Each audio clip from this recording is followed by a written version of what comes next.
تمام تعریف اس رب کائنات کے لیے جس رب نے ہمیں اور آپ کو پیدا فرمایا، انسان بنایا، باشعور مخلوق بنایا، توحید کی دولت سے نوازا، قرآن و سنت پر چلنے کی توفیق عطا فرمائی۔ بیش بہا درود نبی کریم علیہ الصلوۃ والتسلیم اور آپ کے تمام آل و اصحاب پر جن کے توسط سے یہ دین ہم اور آپ تک پہنچا۔ سامعین، پچھلے ہفتے آپ نے توحید کی اہمیت پر ایک خطبہ سنا، عقیدہ توحید، لا الہ الا اللہ کو دل سے ماننا اور اس پر یقین کرنا ایمان کہلاتا۔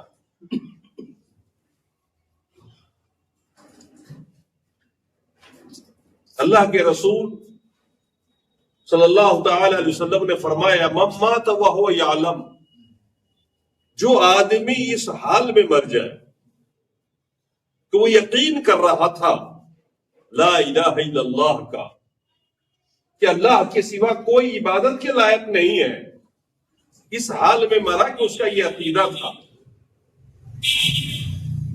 دخل الجنہ، اللہ کے رسول نے فرمایا جنت میں جائے گا۔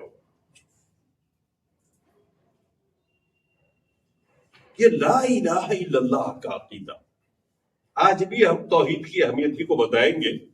جتنے انبیاء آئے ان کا مین مشن توحید تھا۔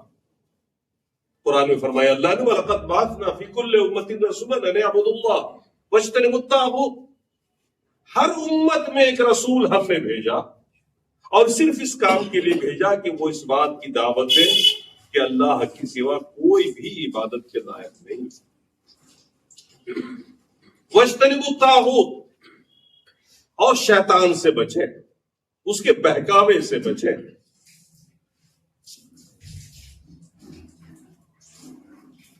عقیدہ توحید اس کائنات کے وجود کا سبب ہے۔ یہ کائنات وجود ہی عقیدے والوں کی، توحید والوں کی ہے، اور اس کائنات کے وجود اور بقا بھی اسی عقیدے پر ہے۔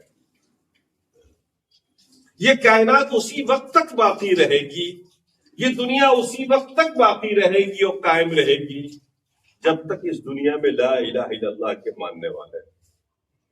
جس دن لا الہ الا اللہ کے ماننے والے اس دنیا میں ایک بھی اگر نہیں رہا، سارے ختم ہو گئے، تو قیامت قائم ہو جائے گی۔ اللہ کے رسول نے فرمایا لا تقوم الساعة حتى لا يقال لا الا اللہ، یہ قیامت قائم اس وقت تک نہیں ہوگی جب تک کہ دنیا میں ایک بھی آدمی اللہ اللہ کہنے والا ہو۔ قیامت جن لوگوں پہ قائم ہوگی وہ شرار الخلق ہوں گے، بدترین مخلوق ہوں گے، اس دور کے بدترین کافر و مشرک ہوں گے، ان پہ قیامت آئے گی، مومن پہ نہیں آئے گی۔ مومن اس سے 40 سال پہلے اٹھا لیے جائیں۔ یہ لا الہ الا اللہ کیا چیز ہے، اس کی اہمیت کو سمجھیے آپ۔ ہر نبی کا مشن یہ، ہر نبی کا دین ایک ہی دین تھا، دین توحید۔ حضرت آدم سے لے کے آخری رسول تک سارے نبیوں کا دین ایک تھا، شریعت بدلتی رہی، ہر نبی کی شریعت ایک دوسرے سے مختلف ضرور رہی، لیکن دین سارے نبیوں کا دین توحید ہی تھا۔ شریعت کا مطلب احکام و قوانین۔ حضرت آدم علیہ السلام کی شریعت میں بیٹا بیٹی میں نکاح جائز تھا، بھائی بہن میں نکاح جائز تھا، ضرورت تھی اس وقت کی، دنیا موجود نہیں تھی، دو شوہر بیوی، دنیا اسی سے آگے بڑھنی ہے۔ صبح ایک لڑکا پیدا ہو رہا ہے، شام کو ایک لڑکی پیدا ہو رہی، پھر کل صبح ایک لڑکا، شام کو ایک لڑکی۔ اب اگر ان میں شادی نہ ہو، آج کے لڑکے کی شادی کل والی لڑکی سے، کل والے لڑکی کی شادی آج والی لڑکی سے، دنیا کو بڑھانا تھا، یہ اس وقت جائز تھا، لیکن بعد کی شریعتوں میں حرام ہو گیا، یہ جائز نہیں رہا کہ بھائی بہن میں نکاح ہو۔ حضرت نوح علیہ السلام کی شریعت میں کافرہ سے نکاح جائز تھا، کافر عورت سے۔ حضرت لوط کی شریعت میں کافر عورت سے نکاح جائز تھا، اور خود ان کی بیویاں بھی کافرہ تھیں، بعد کی شریعت میں حرام ہو گیا۔ حضرت موسیٰ کی شریعت میں عدل ہی تھا، صرف عدل، انصاف. کسی نے کان کاٹا ہے تو بدلے میں کان ہی کاٹا جائے گا، معاف نہیں کیا جائے گا. جس نے ایک چمیٹا مار دیا کسی کو تو اس کو ایک چمیٹا مارا ہی جائے گا، معاف نہیں کر سکتے آپ. اور حضرت عیسیٰ کی شریعت میں احسان تھا، درگزر، معاف کرو. کوئی ایک جھاپڑ مارے دوسرا گال بھی بڑھا دو. کوئی ایک کوس پیدل لے جائے بلا وجہ تو 2 کوس پیدل جاؤ اس کے ساتھ. ہماری شریعت کے اندر دونوں چیزیں ہیں. ان اللہ یامر بالعدل والاحسان، اللہ تمہیں عدل کا بھی حکم دیتا ہے، احسان کا بھی حکم دیتا ہے. تم جو چاہو کرو. کسی نے قتل کر دیا، بدلے میں چاہو تو قتل ہی کرو اس کو، چاہو تو معاف کر دو. شریعتیں بدلتی رہی. حضرت موسیٰ کی شریعت میں کیا تھا؟ اگر کپڑے پہ نجاست لگ جائے تو کپڑے کا وہ حصہ کاٹ کے پھینکنا پڑتا تھا، دھونے سے پاک نہیں ہوتا. آپ کی شریعت میں کیا ہوا؟ دھو دے پاک ہو گیا.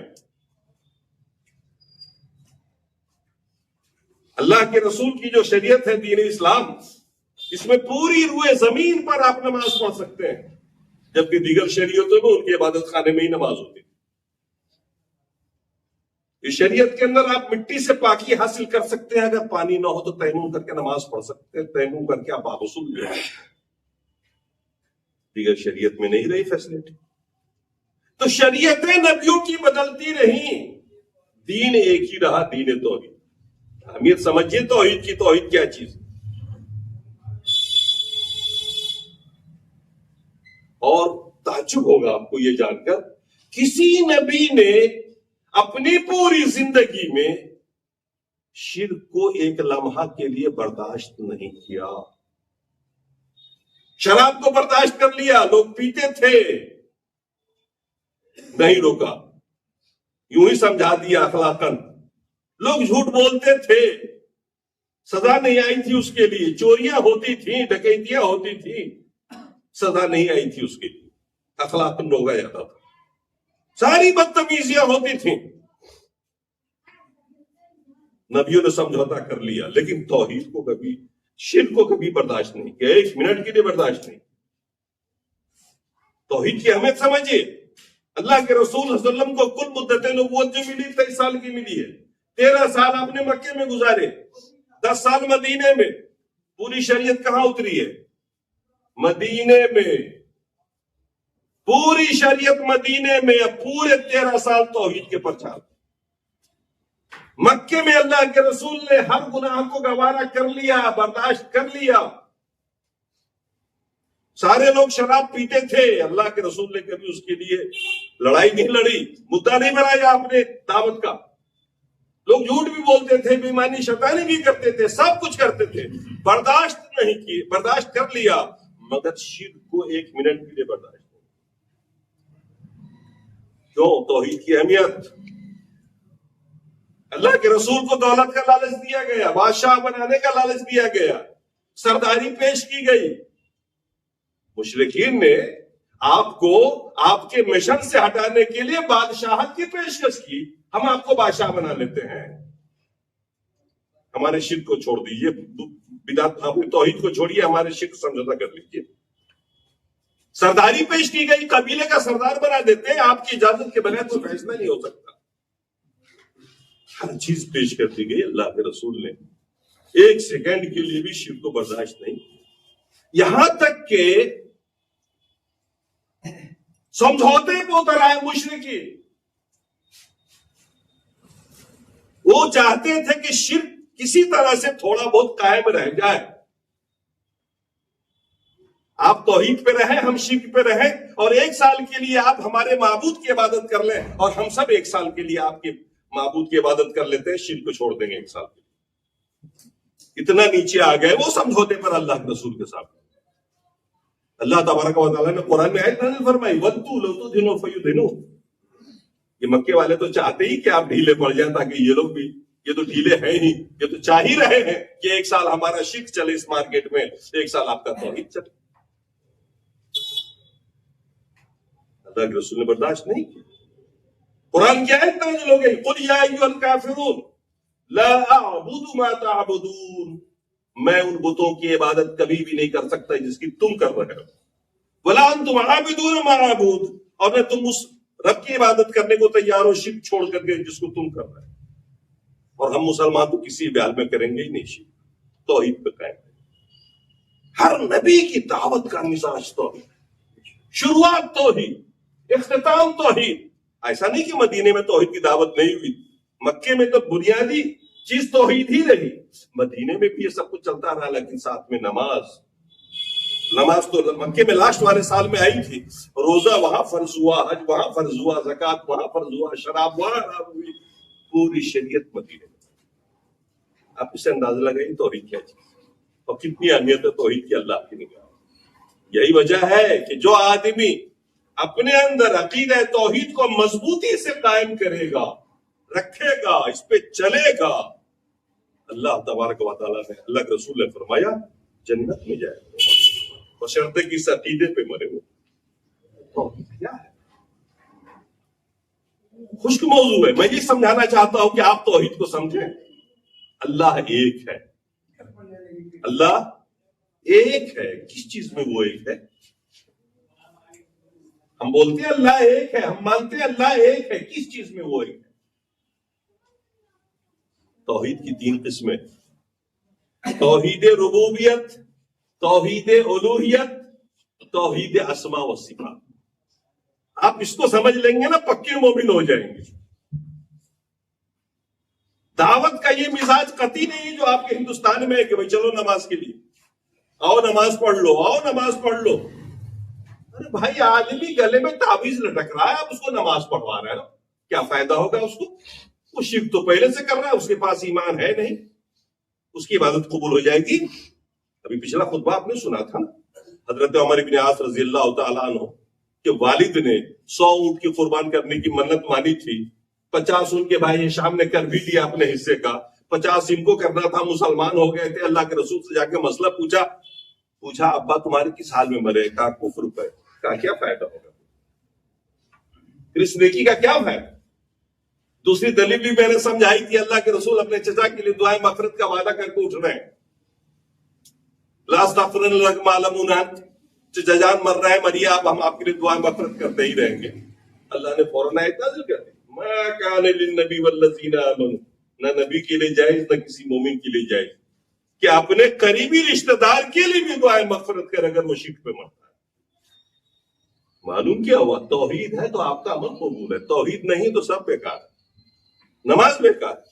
آپ دیکھ رہے ہیں آدمی ہاتھ میں دھاگا باندھ رہا ہے، پکڑ کے نماز کے لیے لے کے جا رہے ہیں، فائدہ کیا بھائی؟ فائدہ کیا اس کی نماز سے؟ شرک دکھ رہا ہے آپ کو، لوگوں کا دل آپ مزار سے اٹکا ہوا ہے، آپ نماز کے لیے اس کو بٹھا رہے ہیں۔ ارے دعوت توحید سے شروع کیجیے، اسے پہلے بتائیے کہ توحید کیا ہے، اس توحید کو سمجھیے، توحید ربوبیت۔ میں آج صرف ایک قسم بیان کروں گا، آج اس کو سمجھیے۔ ہم کہتے ہیں اللہ ہم سب کا رب ہے، الحمدللہ رب العالمین، سورہ فاتحہ کا پہلا جملہ پڑھتے ہیں نا، ساری تعریف اس رب کے لیے ہے جو سارے جہان کا رب ہے۔ رب کہنے کا مطلب آپ سمجھتے ہیں کیا کہہ رہے ہیں؟ آپ بول کیا رہے ہیں رب کا مطلب؟ رب میں 3 چیزیں آتی ہیں، جب ہم رب کہتے ہیں نا 3 چیزیں آتی ہیں، خلق، ملک، تدبیر۔ ہم یہ مانتے ہیں رب العالمین ہے تو خالق ہے، ساری کائنات کا، ذرے ذرے کا خالق تو ہے، تیرے علاوہ کسی نے خلق نہیں کیا، کسی نے کوئی چیز پیدا نہیں کی ہے، اے اللہ تیرے سوا تو سارے جہان کا پیدا کرنے والا ہے۔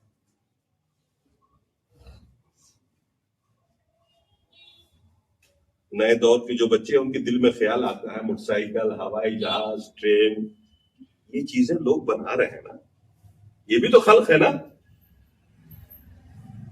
دماغ میں آ رہا ہوگا سائنسی ایجادات جو آپ دیکھ رہے ہیں، نئی نئی چیزیں آ رہی دنیا میں جو پہلے کبھی نہیں تھی، جن کا تصور تک نہیں تھا، لگتا ہے یہ بھی خلق ہے۔ نہیں، خلق اور ایجاد 2 چیزیں الگ الگ ہوتی ہیں۔ خلق کہتے ہیں کہ کچھ بھی نہ ہو تو پیدا کرنا، اور ایجاد کہتے ہیں اللہ کی پیدا کردہ چیزوں کے اندر ہیرا پھیری کر کے دماغ لگا کے کسی نئی چیز کا ایجاد کرتے ہیں۔ ہوائی جہاز ہو یا موٹر سائیکل ہو یا کمپیوٹر ہو، یہ جتنی بھی چیزیں ہیں نا، دنیا کے اندر وہ سارے میٹرز اللہ کے پیدا کرنا ہے.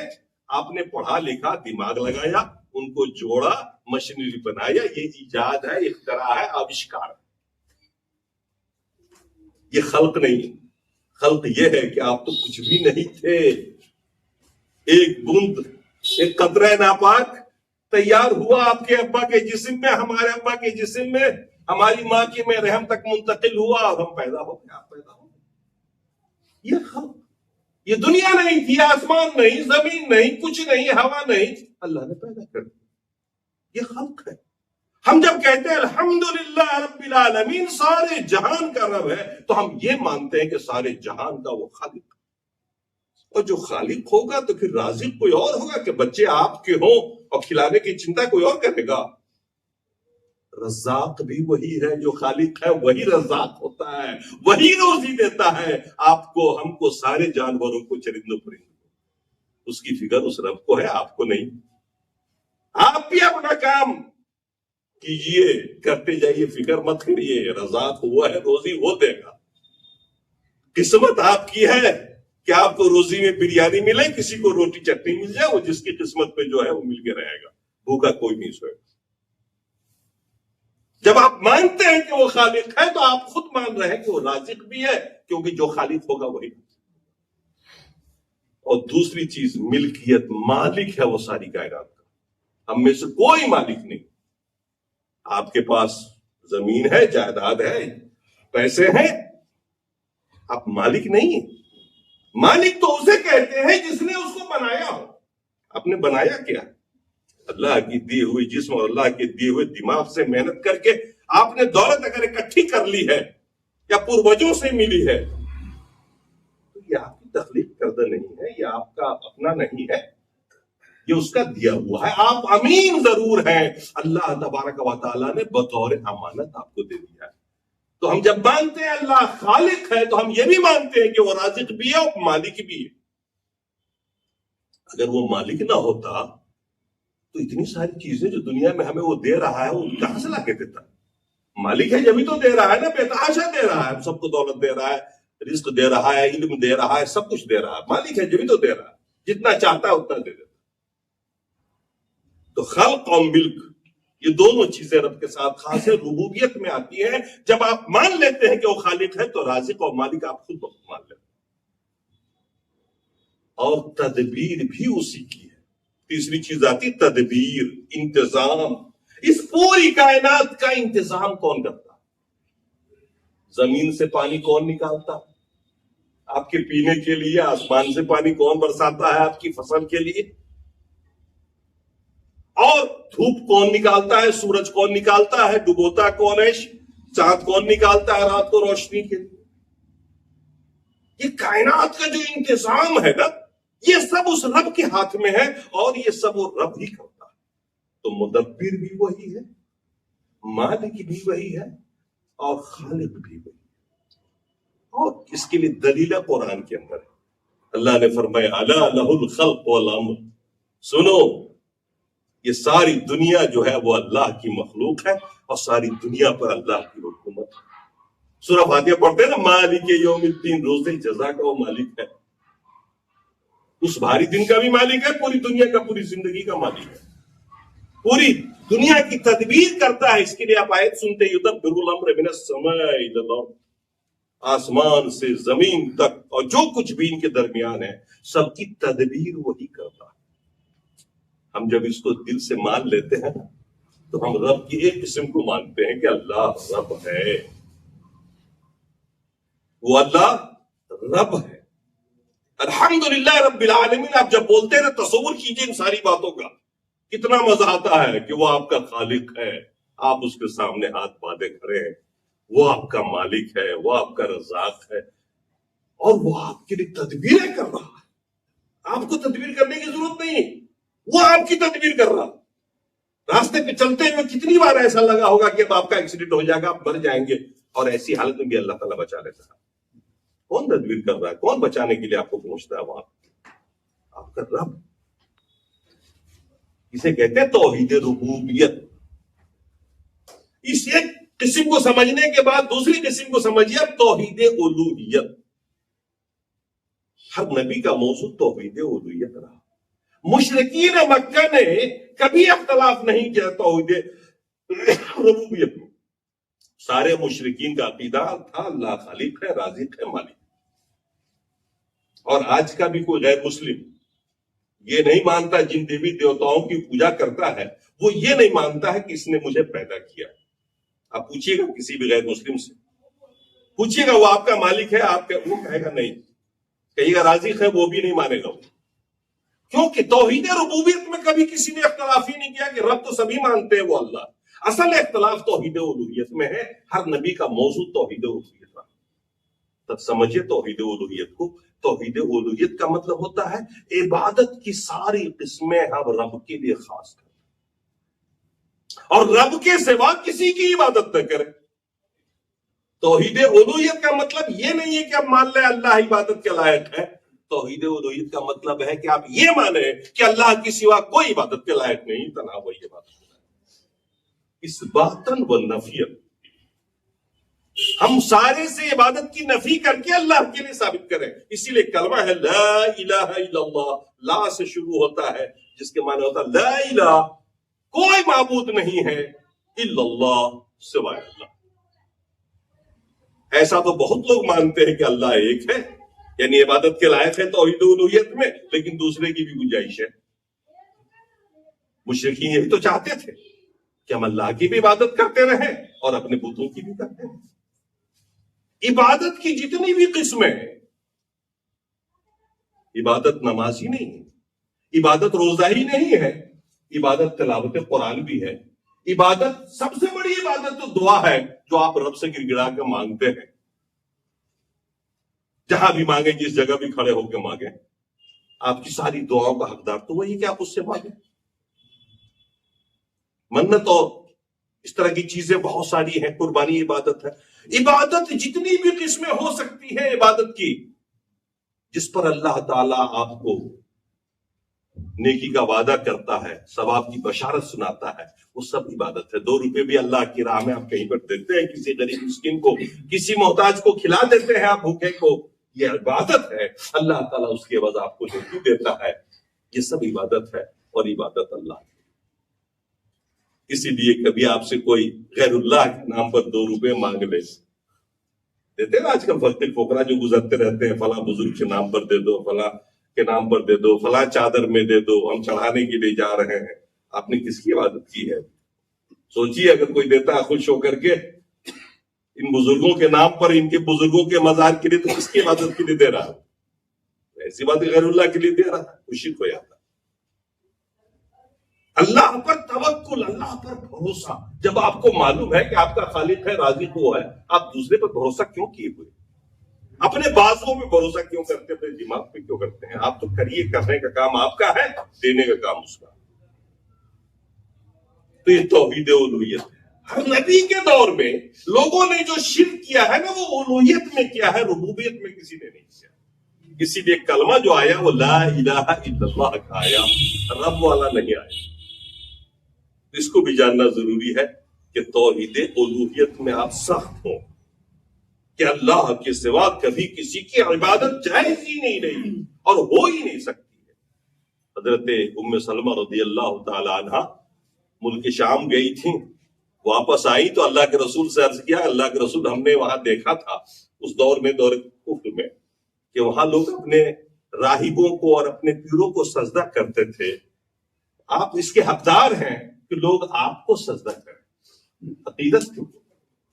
اللہ کے رسول نے فرمایا، ام سلمہ اگر یہ جائز ہوتا تو میں ہر بیوی کو حکم دیتا کہ وہ اپنے شوہر کو سجدہ کرے، لیکن چونکہ یہ جائز ہی نہیں ہے کہ اللہ کے علاوہ کسی کے لیے، کتنا بڑا بھی آپ کا محسن ہو، راجہ مہاراجہ ہو، بڑا سے بڑا آدمی ہو، آپ اس کے سامنے جھک نہیں سکتے، بغیر سے تعظیم سجدہ نہیں کر سکتے.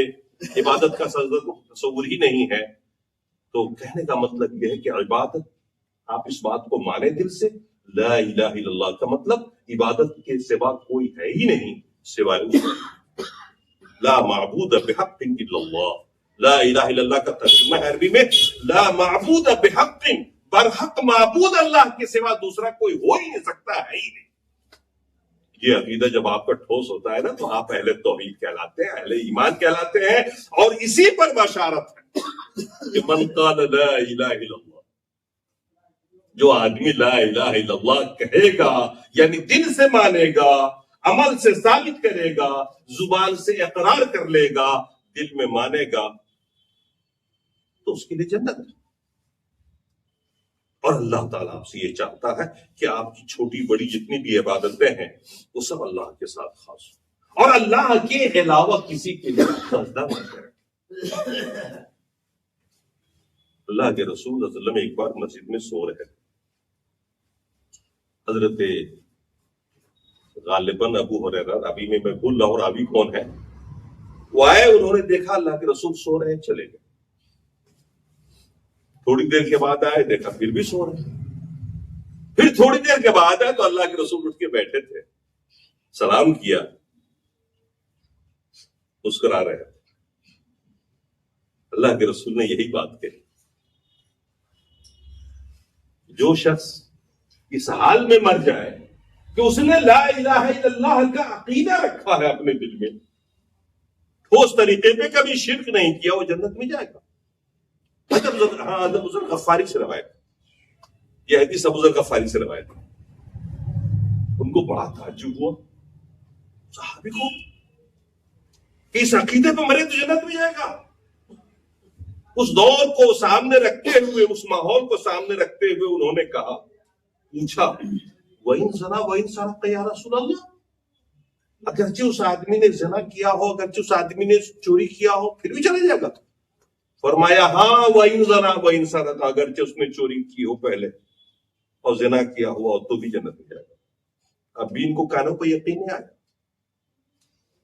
پھر دوسری بار پوچھا وَإِن زَنَا وَإِن سَرَقَ یا رسول اللہ، اگرچہ اس نے چوری کیا ہو، زنا کیا ہو، کہا ہاں اگرچہ کیا ہو، پھر بھی ان کو بھروسہ نہیں ہوا کہ میں سن کیا رہا ہوں، اتنا بڑا گناہ کر کے آدمی جنت میں کیسے چلا جائے؟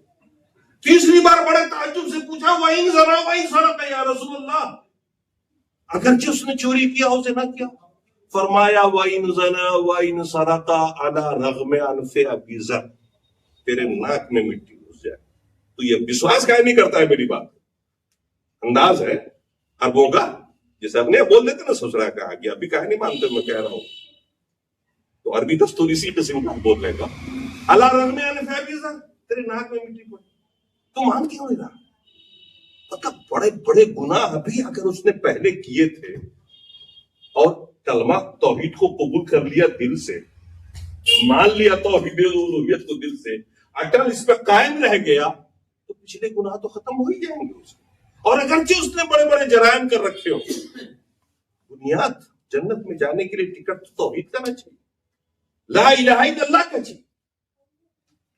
اور اگر یہ عقیدہ نہیں ہے، اس میں گڑبڑی ہے، تو چاہے کتنی بھی نماز پڑھ لو، کتنی بھی عبادتیں کر لو، انجام اس کا بہت برا ہونے والا ہے، کیونکہ آپ پچھلے خطبے میں سن چکے ہیں کہ اگر توحید نہ ہو تو کوئی عمل قابل قبول ہی نہیں۔ اللہ تبارک و تعالی ہمیں اور آپ کو توحید پر قائم رکھے۔ توحید کی تیسری قسم رہ گئی ہے، انشاءاللہ وہ اگلے خطبے میں سمجھائیں گے۔ اختصار کے ساتھ آپ کے سامنے میں رکھ دیا میں نے، توحید ربوبیت کو یاد رکھیے، توحید الوہیت کا یاد رکھیے کہ اس میں کوئی شریک نہیں اللہ کے، اللہ ایک اکیلا ہے۔ ہم جب کہتے ہیں اللہ ایک ہے تو اس کا مطلب اللہ ایک ہے، ربوبیت میں بھی